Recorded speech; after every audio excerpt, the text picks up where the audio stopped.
my channel. Come here, Jelly Bean. Come here. This is Jelly Bean. He thinks it's his show, so we're gonna give him just like his 15 seconds of fame.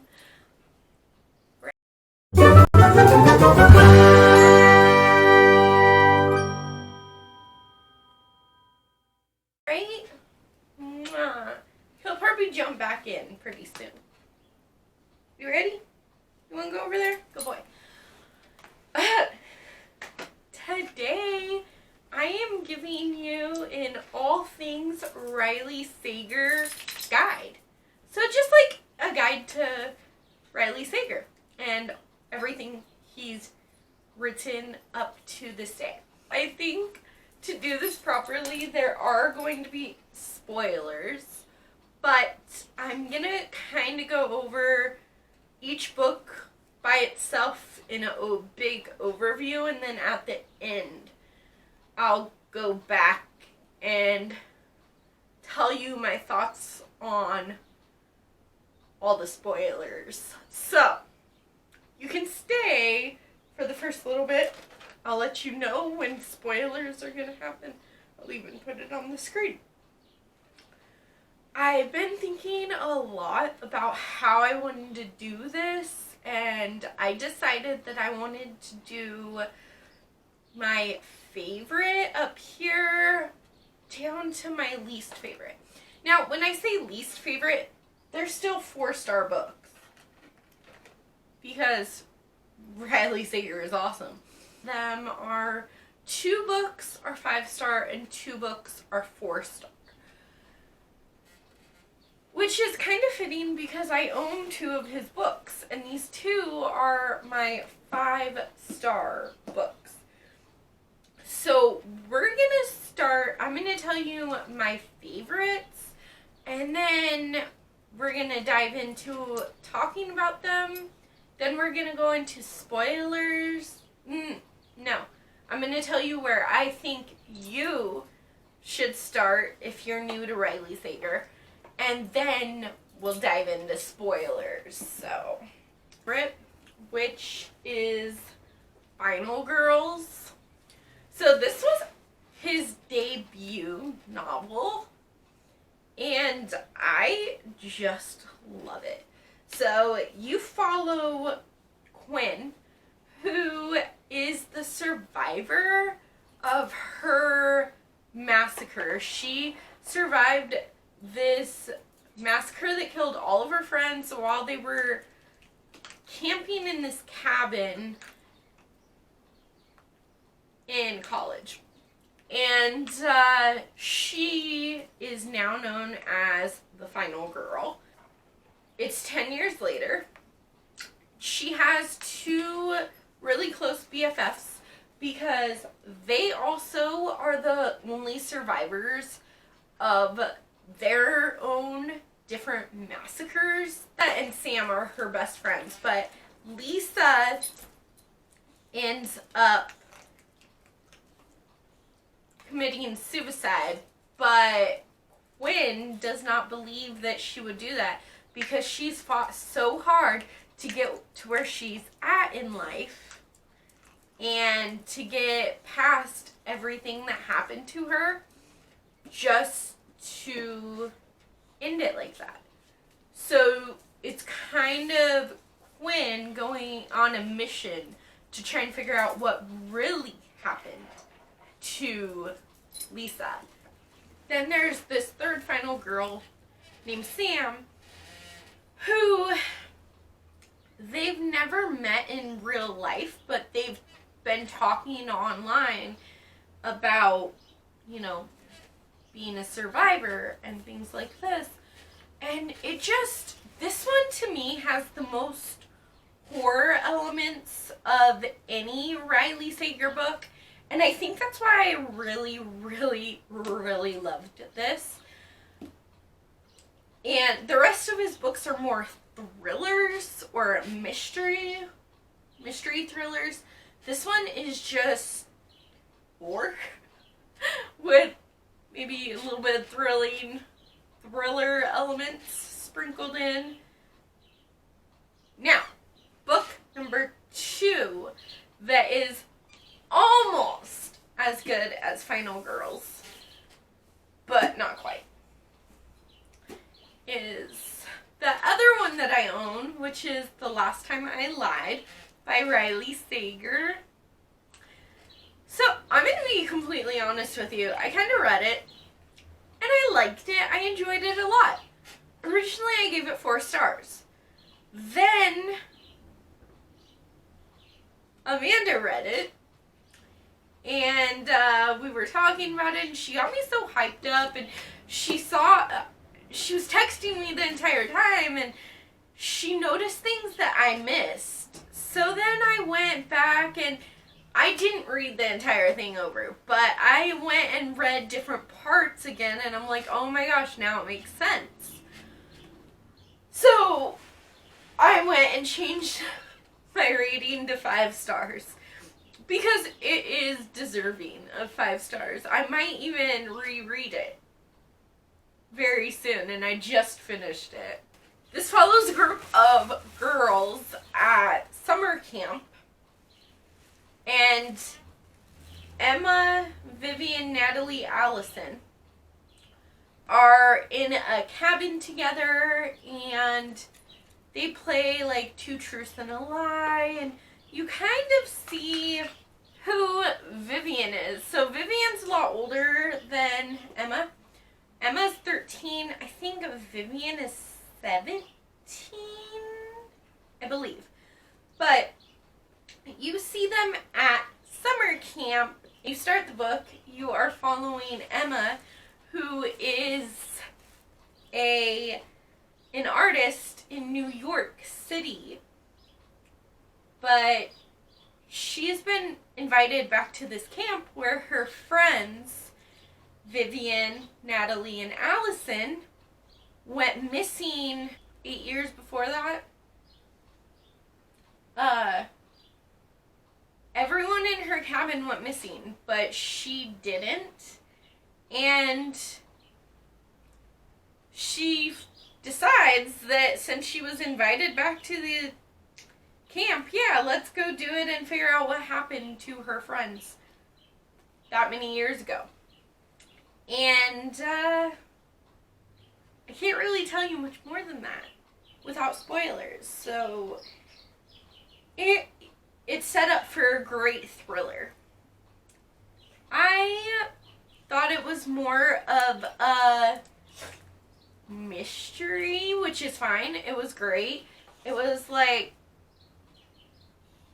you'll be guessing that it's every single person, but it's just a mystery of what happened to her friends and how it connects to the camp today, with a little bit of thriller mixed in there. Third book is Lock Every Door. And I read Lock Every Door first, and at the time I really, really enjoyed it. It's haunting and it's kind of weird, because you go into this book knowing that Jules, I believe her name is Jules, is looking for an apartment. She's kind of having bad luck in everything. But she's looking for an apartment, and she finds this ad for this really iconic building in New York City that's like very beautiful. Has Gorgon statues around it, and it's very atmospheric. I love this book for the atmosphere. But anyone in their right mind would be like, well, why can't I have people over? So basically, she's looking at this apartment, and they're like, yeah, we'll pay you $10,000 a month to house sit for us. But you can't have anyone over. You can't spend the night anywhere but your apartment. And a couple other weird rules. Oh, you cannot talk to any of the guests or any of the tenants here. I did really enjoy it the first time I read it. And I think it's a great book still. I just have rethought the ending, and I did not love the ending. So that's the only reason I'm giving it 4 stars. Which is also why I gave his latest novel, Home Before Dark, 4 stars. Because, honestly, I read Home Before Dark, and I was loving every second of it, and I'm like, ooh, it's another 5-star read, and oh, I just really love it. So, in Home Before Dark, you follow this woman who is going back to her childhood home because her dad has passed away, and he is leaving this house to her that she doesn't even know they still owned. And it's in this small town, and I love the small town thriller vibes. It's very atmospheric, just like Lock Every Door, and heck, just like all of his books. But she goes back, and she doesn't remember anything of what happened because they left when she was so young. So she starts reading her dad's book that he published about the house and some of the things that were going on in the house. It was like a ghost story type book. And so you get alternating chapters. You get what's happening right now in the present. And then you get her dad's novel, which he wrote years before that.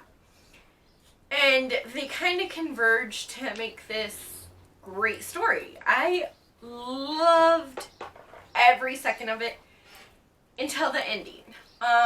There's something that we'll talk about in the spoiler section that happened where I felt very, very betrayed by this ending. And I know it's just a book, and I shouldn't, be butthurt about it, but I was. I was hurt in the heart, okay? It felt like everything that I had read and everything that I had learned up until that point was kind of mute, and it was like, oh, none of that matters. I still very much so enjoyed that book, other than the ending. Like, I was into the writing, loved the story. I just wish it would have gone a different way with the ending. In my opinion, what order should you read these? I love to end on a great note. So, I'm going to say you should start with this mystery thriller, The Last Time I Lied by Riley Sager, because it's one of my all-time favorites of his, and it's just really good. It's just a very fun, enjoyable time.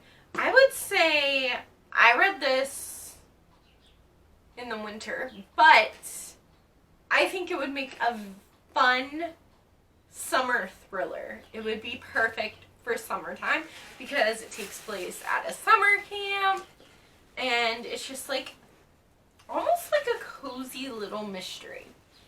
So I would say Home Before Dark because it's haunted house vibes, kind of a little bit of a ghost story, and small town mystery. So you're gonna go from a really great mystery to another small town mystery, and it'll be fun.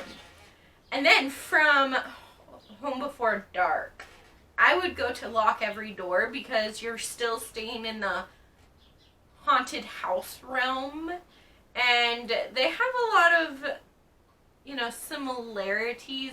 I think all of Riley Sager's books do, just because they're very, very well done, and they're very, very atmospheric. Hi, Jelly. And then I would end with the best book. So I'd start with second place. Go to my least favorites, but they're still really good. So when I say least favorites, don't take that as they're bad. Because they're not. I don't think Riley Sager has it in him to write anything bad. But I would end on Final Girls, which was his debut novel, like I've already said. And this one is just more horror than anything, but it's like horror and thriller mixed in one, and it's just perfection. Now, if you get scared easily, then I would say dive into this one first. Get the scary one out of the way, but you'll get to learn his mystery writing and his character building and his writing style, and you'll see how perfect it is. So from here, then I would dive into the mystery and go to The Last Time I Lied, and then do the haunted house ones. Probably Lock Every Door and then Home Before Dark. From this point on, it's gonna be spoilers. So spoilers ahead. If you are gonna read any of these and you don't want to be spoiled, then I would highly recommend you leave. But thank you so much for hanging out with me and talking about Riley Sager. He has become one of my favorite authors. I don't think he knows how to do anything wrong. If you are sticking around, then I know that you want to talk spoilers. So, let's just talk about the ones that I own first. So, Final Girls by Riley Sager. Honestly, there's nothing wrong with this book. I know that at one point or another, I suspected every person in this book, which is a great mystery, you know? If you can kind of doubt yourself and guess someone else and be like, oh wait, no, maybe it's this person, maybe this is what happened, then it's a perfect mystery. So I thought for a long time that it was Quincy's fiance, Jeff, and then Sam came in the picture and she was very, I didn't trust her. She was very distrusting. But then Sam and Jeff, that part did not make sense to me. You know, like them getting together, like, I just don't understand that part. I don't understand it, but I knew that my distrust in both of them was confirmed right there. However, I thought Jeff was the killer. Who did you guys think was involved? Because I was convinced it was Jeff. And then Jeff and Sam betray Quinn, and I was positive they were working together. The freaking cop. Can I just say, though, that I love the places that he creates? It's like Camp Grove, Pine Cottage, Camp Nightingale, and then New York and the small town, but I don't remember what the small town's called. But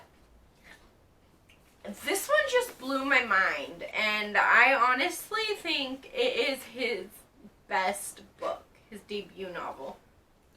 I cannot wait for Survive the Night, though. That comes out this summer, I think. Okay, and then lied. I honestly thought that Vivian was kind of a jerk to Emma because we don't use foul language on this channel or in real life. But I did not like Vivian, so I couldn't figure out why Emma was working so hard to figure out what happened to Vivian. I thought she was a jerk face. And I kept trying to figure out, like, why would they bring her back to the camp where that traumatic thing happened to her? And, especially if they didn't trust her because they were putting cameras and everything. And then when the birds flew out of the cabin, I was just like, someone had to plant those there. Again, I suspected every single person in this book. I wasn't surprised by who it was, though. I was just like, okay, so towards the end in the cave when Emma finds the girls from this, currently that went missing, when Theo was in the cave, I didn't believe that it was him. I thought that something else was going on, and I was right. And then, Lock Every Door, I just thought that Jules was kind of naive. I think maybe that's why I didn't love it as much, because I feel like I would know that there was a problem given the situation that she was in and the situation that the people in the house put her in. So I felt like she was a little bit too naive, and I just did not love the ending. It was weird, which is fine for some books, but I don't know. I was looking for a different ending. It's not like it was a bad ending. It was just kind of like culty and like harvesting parts, and it was just a little too weird for me. The last book that we're going to talk about is Home Before Dark. So this one is the one that I really, really want to talk about because I was loving everything that was happening, and I don't know how I missed it.